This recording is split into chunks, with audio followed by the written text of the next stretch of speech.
Good morning, Sherry.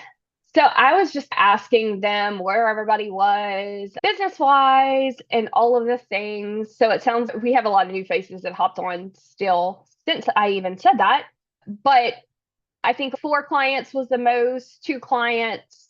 Some are still marketing, trying to grow. So lots of brand new businesses. Sounds And I think today the topic was just how can you ensure that you're meeting those revenue goals. So you have a new business. I know for me, I didn't truly have a revenue goal. My goal is simply to get to 1,200 a month take home. So I did, but it wasn't like, it was just like a lofty, like this is my goal, but it felt very lofty. Like I didn't have, I'm going to do this by 6 months or whatnot. And I just ran with it. I actually hit the ground running and started getting that goal, which can feel very frustrating to someone who's not hitting their goals. So just hang in there with me. But what happened was, and Megan, when I jumped on, you were talking about this, like you just started taking action, just breeds results. That good action. So like pointed at action, this is what I'm doing. yep. And we see, I think, two different types of bookkeepers. We see a bookkeeper who's, I am going, my why is super clear. Actually, your why doesn't even have to be super clear. I'm just gonna, Megan, you're gonna hit me for saying that. My why was not clear when I got started. It was just, I'm testing this. Oh, maybe it was totally an experiment though. So it wasn't like this, I'm gonna go change the world with this business. It was an experiment to see if this works. My husband was wanting to transition out of his job. And so I was like, let's just see if this marketing avenue will work. And so I just showed up and then it worked. And so I showed up more and it was gamified to me a little bit in terms of I got rewards. So I'm going to keep trying. I got rewarded. So I keep trying. I got rewarded. I keep trying. And I was able to hit my goal that way. So if you need to gamify this, let me know. We'll gamify it for you. But because I remember like I would actually, gamifying actually was a true thing. Megan, I've never told you this, but at the same time, I was playing, there's this like real estate game where you can buy up real estate in your city and you can make fake money in the game by owning real estate. And he would be playing that game while I was doing my marketing at night. And I was like, but my marketing is making me real money when his was making him like cash or not even cash in the game. It was just game money. So Megan and I, like, when we get stuck, we start to say, okay, what is our new goal? Our goal is to be bringing in one client a month. To bring in one client a month or $300 a month or $500 a month, whatever your like goal is, stay low to make it like make sense. And so to hit that goal, to get one client, we have to talk to at least one person that needs bookkeeping. So if we talk to 10 people already this month, it's the 15th. So say we've talked to 10 people, one a day during business week. We've talked to 10 people. They don't need bookkeeping. So I'm still looking for that one that does. Make sense? Or if I want $500 this month in revenue, I need to send out engagement letters at least totaling $5,000 or not 5,000. Just adding zeros. $500, right? Now, hopefully you're sending out like $1,000 worth of engagement letters to at least get that 500. But at the start, we at least have to send out 500 or you can't, it's not possible to get 500. Does that make sense? Like you can't get what you don't ask for type of mentality. If you're not finding one person that needs bookkeeping, you can't serve one person that needs bookkeeping. And I know there's a lot of Facebook groups, there's a lot of advice around running a bookkeeping business. But for most of you who are looking, because the first step is if you're replacing your full-time income, if you want to be a business owner versus doing the work, or even if you want to do the work, like we have to get, let's call it to at least $3,000 to $5,000 a month to actually make this feel like, oh, this is replacing some sort of full-time salary. For a lot of you, that's 10 to 20,000. All of that's doable. Some of you guys have bigger goals than that. Let me know in the chat if you have bigger goals than that, because that's totally possible. I just think 90% of you on the call have a goal that's probably $3,000 to $20,000 a month. But let me know and I can speak to larger if you need. To do that, if you were to simply get one client a month, just one, especially starting out, one client a month is all you need consistently to look up in 12 months, to look up in 24 months and be like, I have just gotten a stable business. Megan and I, Megan, let me know if I can share this story about the 80 client acquisition that we heard about. Can I share that? We had someone in our circle. They weren't in the coaching business. They weren't in our program. And maybe it was before we started. It was like right around. It was a few years ago. They acquired 80 clients. They made a big fuss about it on Facebook. We saw it. We followed it. It was somewhere around it. I don't know. A lot of clients, they acquired them. We were talking to this individual later, maybe even 6 months later. They didn't have any of the clients left. Something completely fell through. So I say that what you hear on Facebook when someone's like bragging about their success may or may not be true. It may not hold as much weight as you think it holds. I also know bookkeepers who have onboarded. We have one of them as a coach, Chelsea. She onboarded, I think she's onboarded 10 clients in 1 month. Somewhere between 8 and 10 clients. If you guys want the exact number, I can let you know. And she was like, I never want to do that again. There was 1 month where she onboarded because she did a promo on Facebook. She was like, hey, if you sign this month, if you get started. And it was hard. I know for me, onboarding 5 clients a month, if it's just myself, is really hard. Now I have some help that I could utilize to get those people onboarded, and it would be no big problem. But there was 1 month where I was doing it all myself, and 5 is, ooh, I need to take a deep breath this month. This is going to be an adventure. Like, there's a lot of moving pieces, a lot of things to communicate. And if you don't have any automations and it's just you're manually doing everything, which is okay. Can it be done? Absolutely. But you probably don't want to do that for 4 months in a row. Unless you're like, your why is super clear and you're like, until December, I am going to push so hard that I wake up January 1st and I'm leaving my job. Then absolutely, as long as it's a short push, you can probably do it. So if you're like, I need 20 clients by the end of December, now's a great time to go get the 20 clients. But to build just a stable, consistent bookkeeping firm, if you can develop a marketing strategy, however you want to do it, I'm not going to push the strategy on you because I think there's a lot of really great ways that fit different personalities. 1 client a month is enough to offer stable, flexible, to allow you to run a stable, flexible business for the rest of your life. 1 client a month, consistently. When you're getting started, it might be 2 to 3. It might stay 2 to 3 for the rest of your bookkeeping career. It's great. And that's maybe only talking to 15 people a month that need bookkeeping. If you have 15 really good conversations, you're going to hit 2 to 3 clients.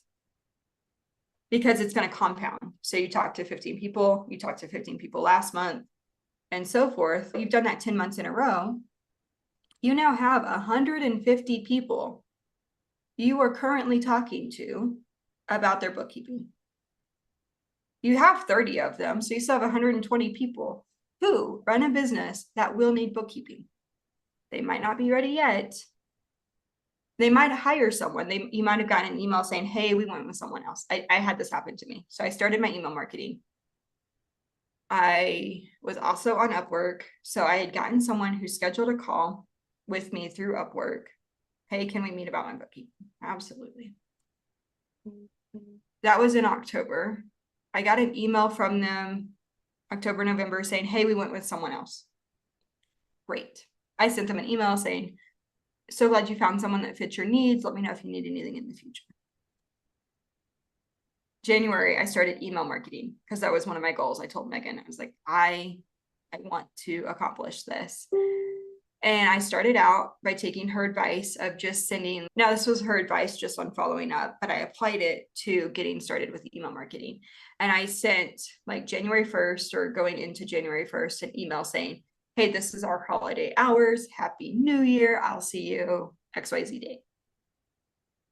It was as simple as that. And then I started email marketing after, like sending more regular emails after that.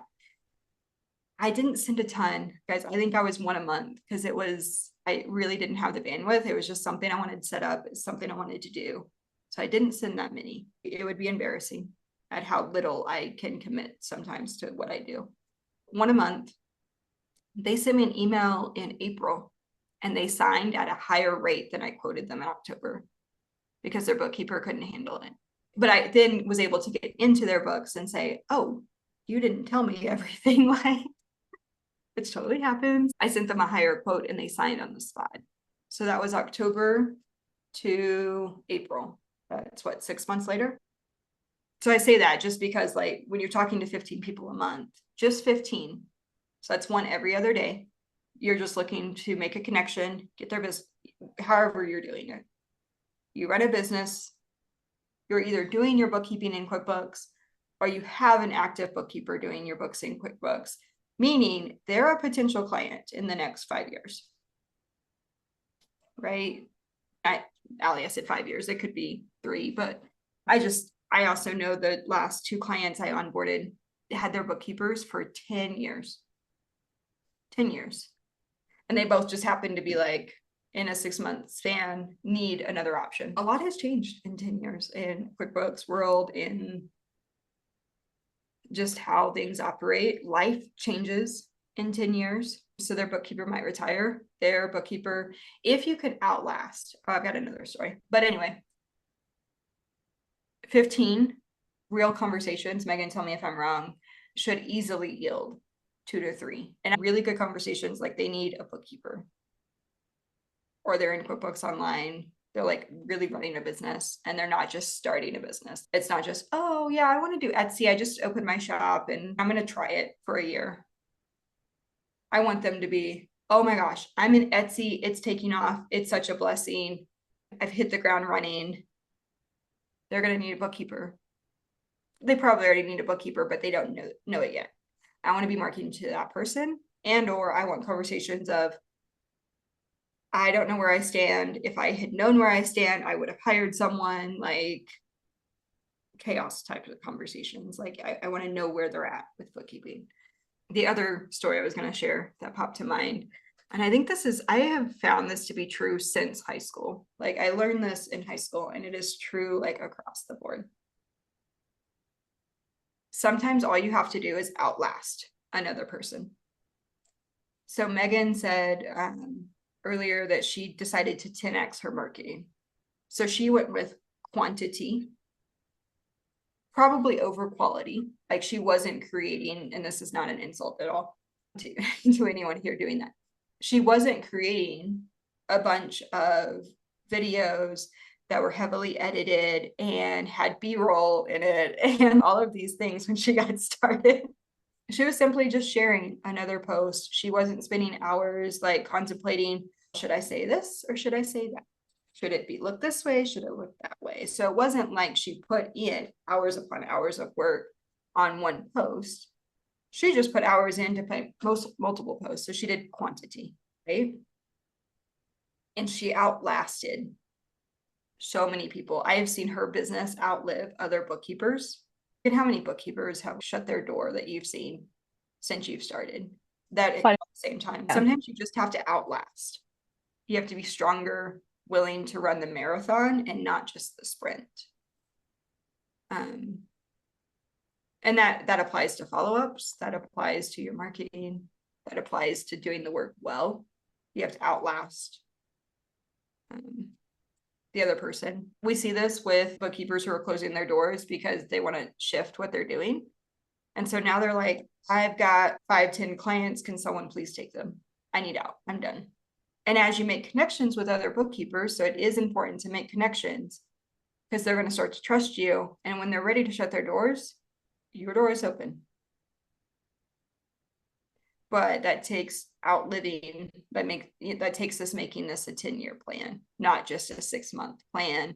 I'm going to hope to see it's work. This is going to work because I'm going to put in the effort. It can't not work then. And that's how mine grew, was I was daily putting in the effort. And I technically didn't want a bookkeeping business, but I kept showing up. I kept putting in the effort, and I was something I was good at, or some of you are like, but I'm not good at it. I'm new. If you enjoy serving people and solving problems, you can show up in bookkeeping space and solve their problems. That is your mission. That is your goal ultimately. So we need to find 15 people a month, 10 people a month, maybe. If you're really just getting started, let's just try 10 business owners. And in that 10, for a few months, you're going to be figuring out what type of business owner are you looking for. I know that was a big thing for me, Megan. When I started, I was like, am I looking for this real estate agent? Am I looking for this? And it wasn't so much, are they a real estate agent or are they in some other real business? Because real estate agents don't need a lot of bookkeeping.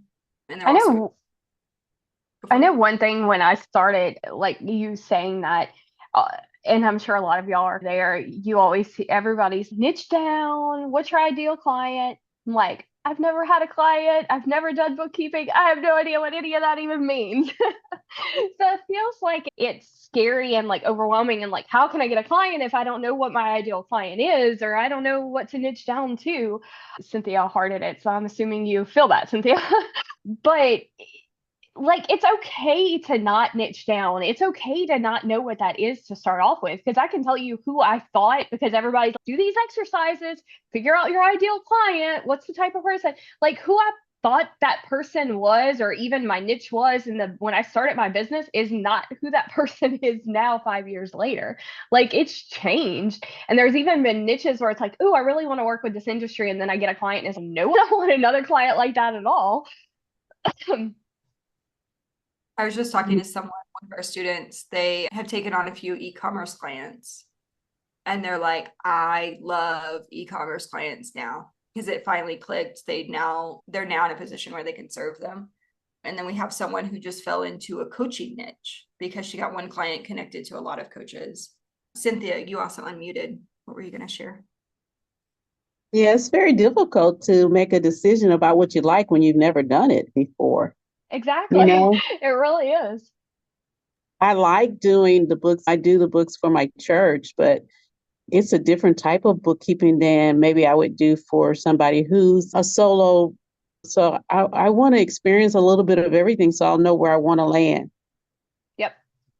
And I think that's okay. I think the reason a lot of people push the niche just to see like the sides of it is because it's hard for people to know where to market, where to find potential clients and stuff like that. So it's okay. This kind of gives you an area to focus. They're hanging out in these spots, those sort of things, which I get and understand.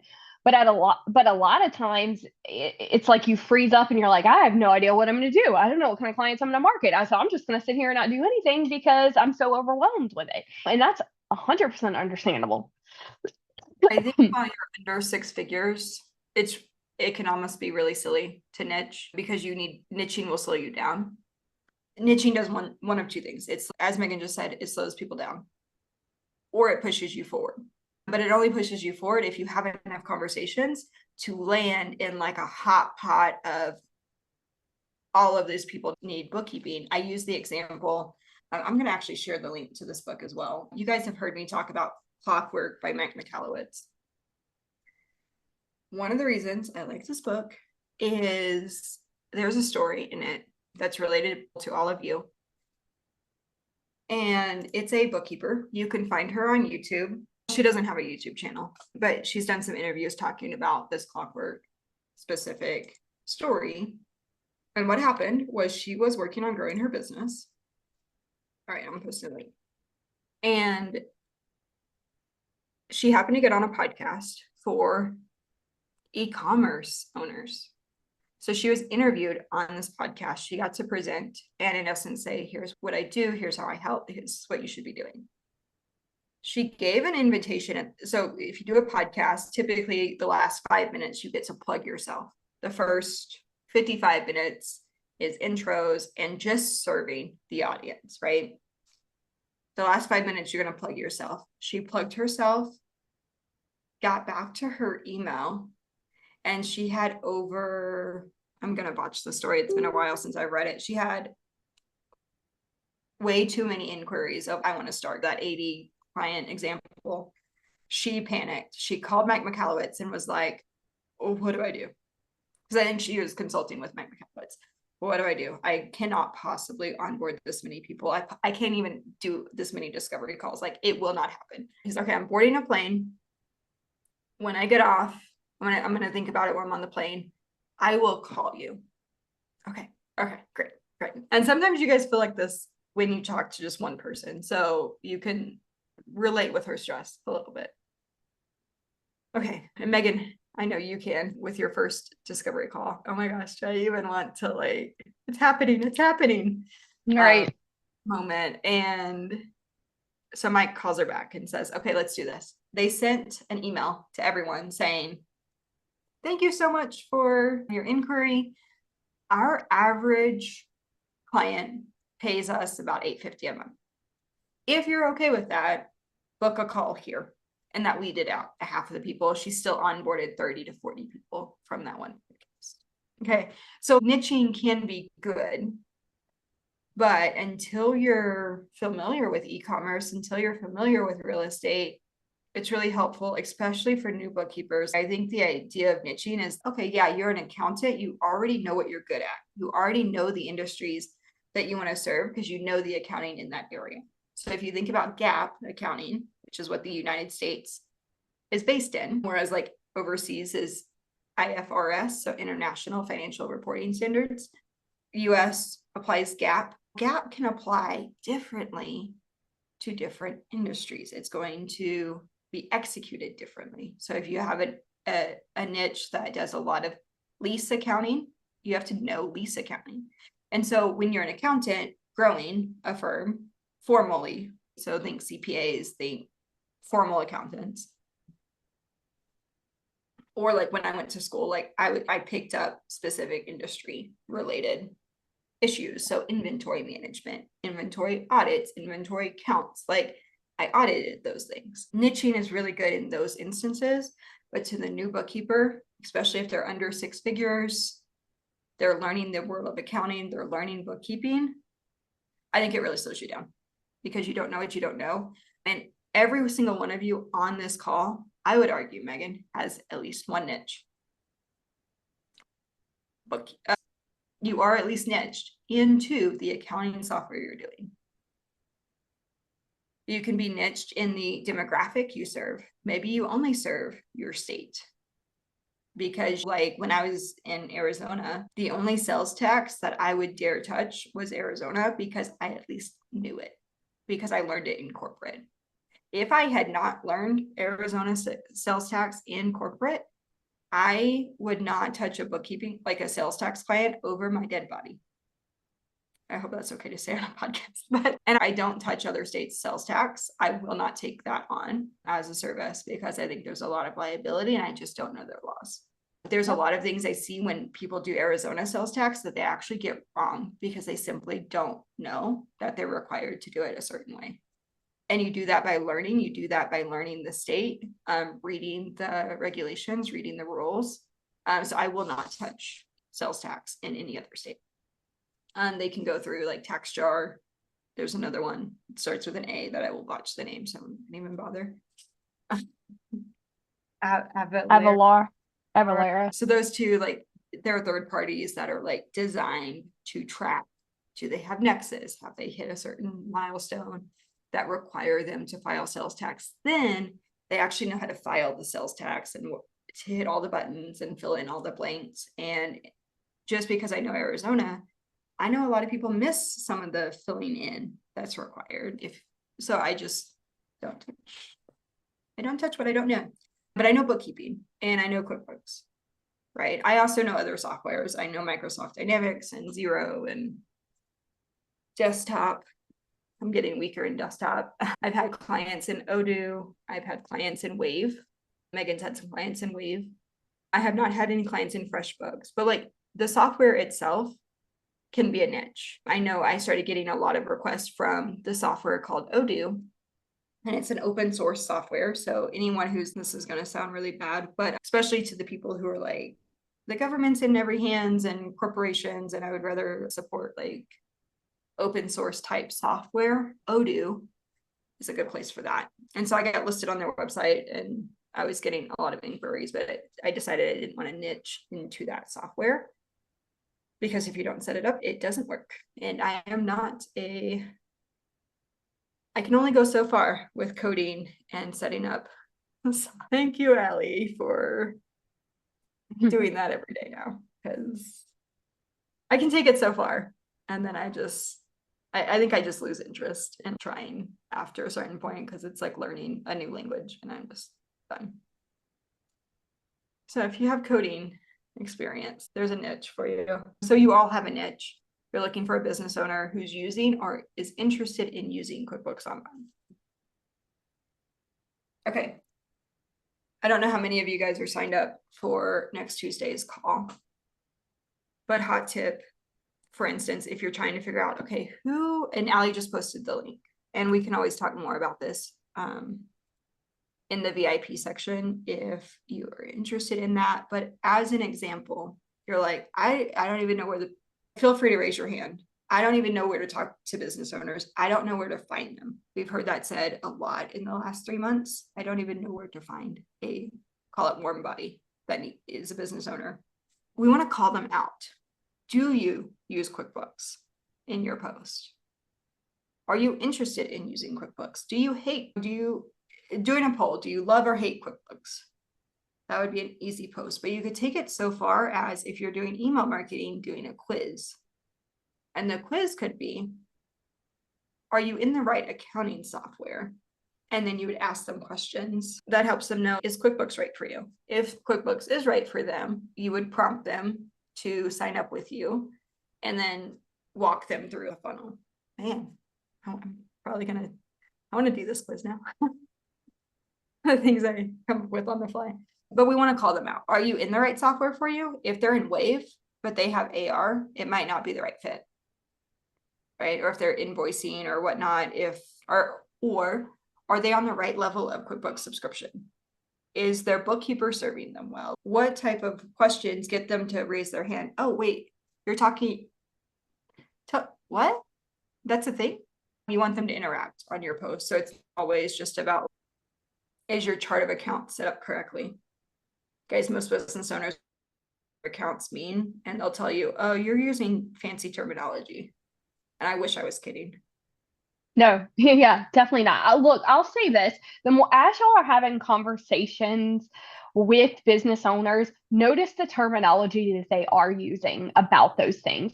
Every once in a while, you'll run into one who has an accounting background who will throw around liabilities, assets, like all that stuff, or they heard it from somewhere, so they're throwing it around.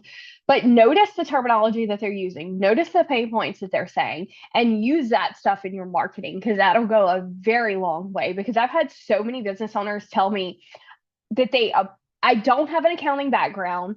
I learned the bookkeeping and started my business like all at the same time. So a lot of when I tell them, it might not be like the proper terminology if you went and talked to somebody with an accounting degree or whatever is going to say. And not that I'm using improper terms, but it feels like I'm more relatable to them. They have made that comment to me so many different times because I'm speaking a language they're familiar with. And some of it is partially because that's how I was taught.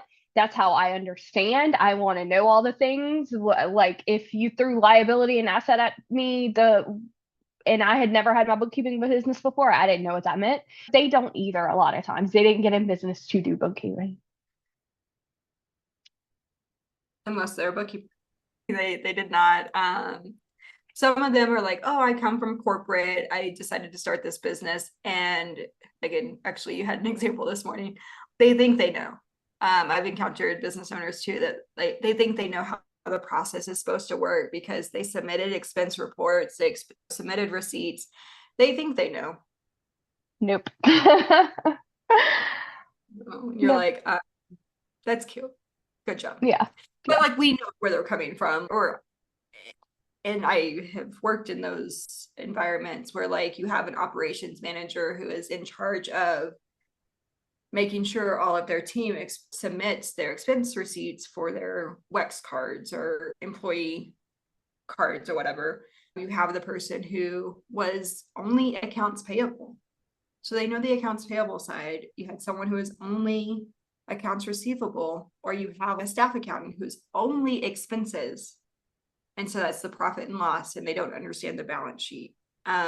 You have to, as a bookkeeper, learn both the balance sheet and the profit and loss and how they work together. And we have a whole training on how all of the financial statements work together in like layman's terms for you. I love the fact that I relate to Megan in terms of terminology. I have a theology degree. I have a master's in accounting. However, the people I talk to, terminology like is just, it's not important to me. The concept is important to me. And so I've got the same feedback. Oh, hey, you sound more than capable, but I understand you. It sometimes cracks me up though. Like every now and again, I'll say P&L or CPA, and they're like, you're using terminology that's over my head. Yeah. Like, I'm sorry. Because I use P&L in language all the time, and P&L is not language that a lot of your business owners are going to understand. They're going to understand your expense, like your categories of all your expenses. Like I'm going to send you a report of that. Your P&L, which is a summary of all of your monthly expenses. Like we really do have to lead with that. So a good social media post might be, does your bookkeeper use terminology you just act like you understand? If you're doing a short video, Megan. I'm going to write that idea down.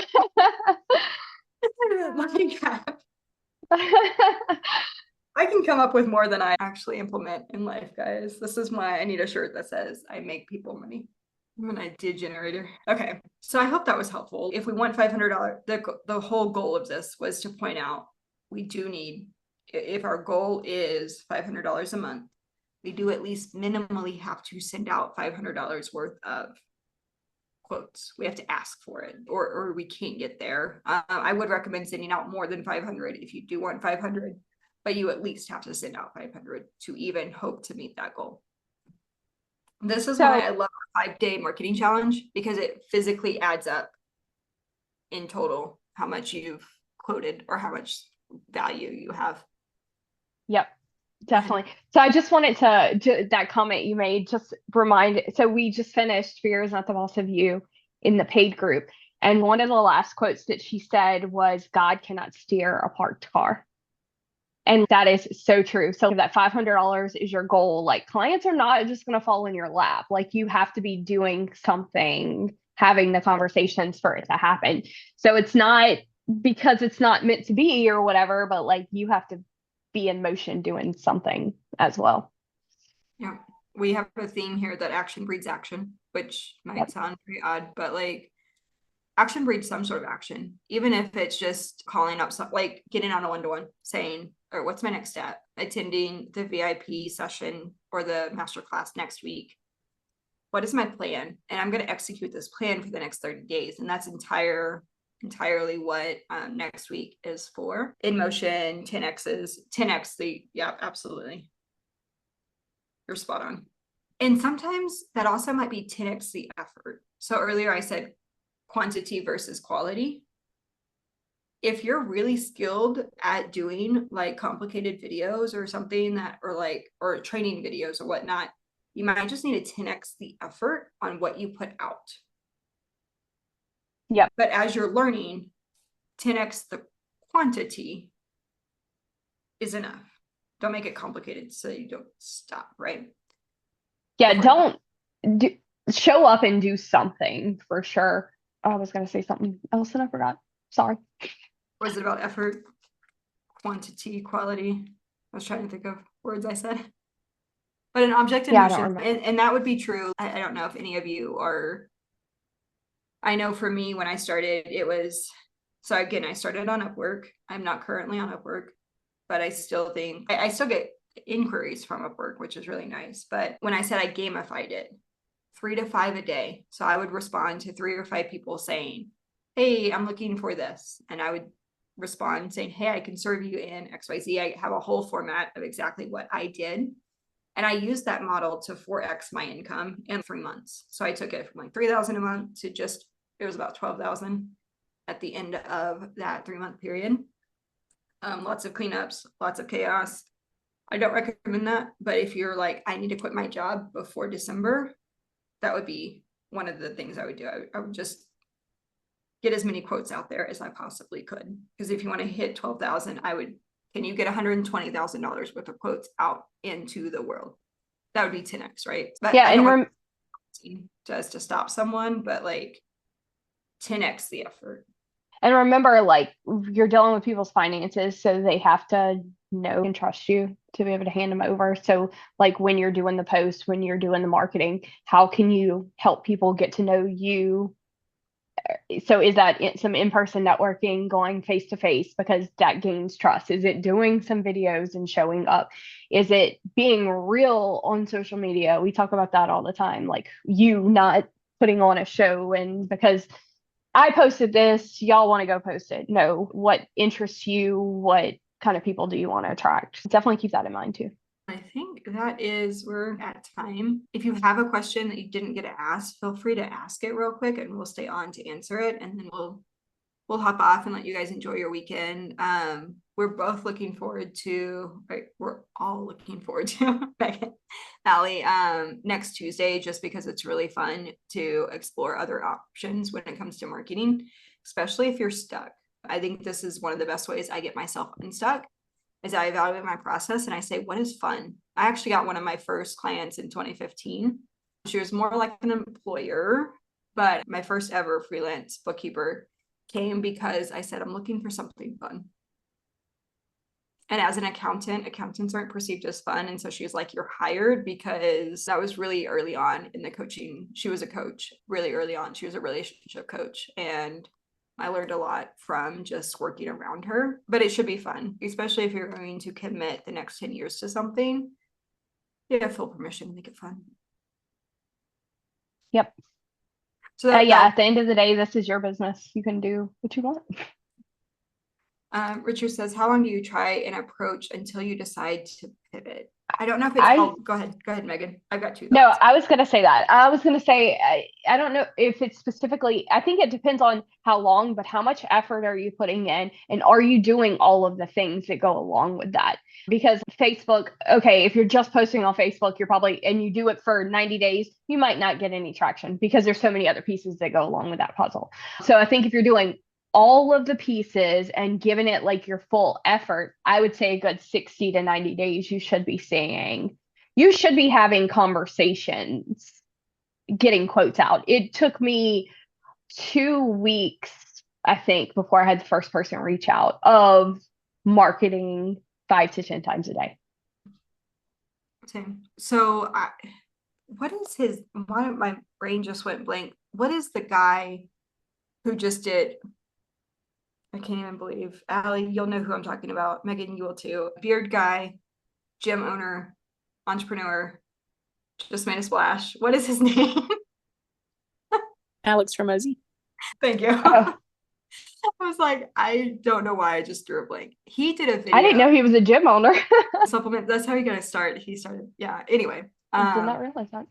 Thank you so much for that name. He did a video probably a year ago on YouTube, and he's talking about marketing effort. All of his stuff is really good if you're looking for additional marketing, like mindset help, like some of his perspective. But he was talking about postcards, and I think someone maybe told him to do postcards in the video. I would have to go back and rewatch it to get all the details. But let's say he just sent out 300 postcards. And he goes back to the person and says, I tried it, it didn't work. So the guy's like, how many did you send out? 300 a day? And he's like, a month. So sometimes it's not how long, it's how much effort did we actually put into something. But if you do not start getting conversations in the first 30 days, we really need to look at the process before we wait till 90. If you're not getting conversations, I would say in the first 15 days, if you're at 15 days and you've gotten I would check in at 15 days. but I wouldn't Yeah. necessarily say, oh, that didn't work for me. I wouldn't spend 15 days on Upwork and say, oh, that didn't work for me. Let's make sure we're refining the process, because the work that you've already been doing in the 15 days is like, we don't want to just waste it. And every time you start over, you're wasting any traction you did get. So we just want to double down and make sure, oh, I should have been sending 300 a day, not 300 a month. Okay, now I can make that shift. It might not have been anything I was doing with the postcards. I just didn't send enough. The quality of the conversation, when I say it, did I make a connection with the business owners? I don't care if you say, I'm going to call every business in a 5-mile radius from me today, this week. And I'm going to say, hey, I'm a bookkeeper in the area. I just wanted to reach out, see how bookkeeping was going, get to know you. Would you mind if I dropped by and said hi, or would you mind if I send you a follow-up email? Yeah, great, no problem. I would put that on the CRM tracker we have in the five-day marketing challenge. But unless he came back and was really having a conversation with you about, oh yeah, this is where I'm struggling, my bookkeeper isn't doing a good job. If it was just, oh yeah, you can send me a new email. Okay, gotta go, bye. It would be part of the 100 conversations I typically say to have. But as far as getting down to the 10, 15, we want them to reciprocate on the conversation. I don't care who initiates. Does that, Megan, let me know if you would correct me on any of that. I definitely agree. Because you can have conversations all day long where you're reaching out and DMing whatever, and either they're not responding or it's going nowhere or whatever. But you want them to like genuinely be interested in bookkeeping services from you. You don't even, I wouldn't even say specifically have to give them a quote, but are you having enough of a conversation where you're talking about that they need services, or are you the person to provide those sort of things, for sure. I exclude pitches altogether. So if someone's, hey, I want to network with you, which is code for let me sell you something. Like, I don't count those. I've gotten on a lot of those Zoom calls. Sometimes they can connect me with someone, so I can still take them. I would say yes to if you're talking to, let's say, a real estate broker, and they're like, you do bookkeeping? My agents need a bookkeeper. You guys start talking about S corps and should they be one, should they not, and whether or not they should or shouldn't, because guys, not everyone should be an S corp, but a lot of people should be. Can you do a lunch and learn? And they're like, oh, can you come do a lunch and learn? Can you talk about the need to track mileage and separate these gifts and stuff that they're buying? That's a conversation, because it's getting you in the door. So that is an opportunity. So we're seeking opportunities. Can we get 10 to 15 opportunities a month? That might take 100 to 300 conversations, and Megan's going to cringe that I just said that, because you guys shy away. Touch points. It might take 100 to 300 touch points to get down to those 10 to 15, but it's just really good conversations. That's what we're here for. We want to help y'all as much as we can. So if that means hopping on a one-to-one and role playing some of these conversations with potential clients, let's do it. Whatever it takes. Sounds good. We'll let you guys get off. All right. Y'all have an awesome weekend. Bye, guys. Bye.